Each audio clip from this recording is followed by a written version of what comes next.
Hi hello friends, ఈరోజు నేను చెప్పబోయే వర్కౌట్ చెస్ట్ గురించి మాట్లాడదాం అనుకుంటున్నానండి. సో ఈ చెస్ట్ వర్కౌట్ అనేది చాలా చాలా ఇంపార్టెంట్ అండి. మీ చెస్ట్ని వైడెన్ చేయడానికి, అలాగే మీ చెస్ట్ ఇంప్రూవ్మెంట్ అవ్వడానికి చాలా వరకు ముఖ్య పాత్ర పోషిస్తుందండి.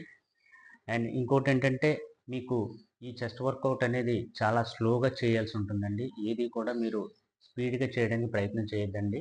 అలా చేయడం వల్ల మీకు వర్కౌట్ అనేది పంపింగ్ అనేది జరగదు. ఏ వర్కౌట్ అయినా చాలా స్లోగా చేయడానికి ప్రయత్నం చేయండి. మీ చెస్ట్ అనేది బాగా ఎలివేట్ అయితే మీరు ఏ టీషర్ట్ వేసినా, షర్ట్ వేసినా కూడా ఎంతవరకు ఆ ఇంపాక్ట్ అనేది తప్పకుండా ఉంటుందండి. సో నేను చెప్పబోయే వర్కౌట్ ఏ విధంగా చేస్తున్నాను ఏంటనేది ఒకసారి చూడండి. చూసి మీరు చేయడానికి ప్రయత్నం చేయండి.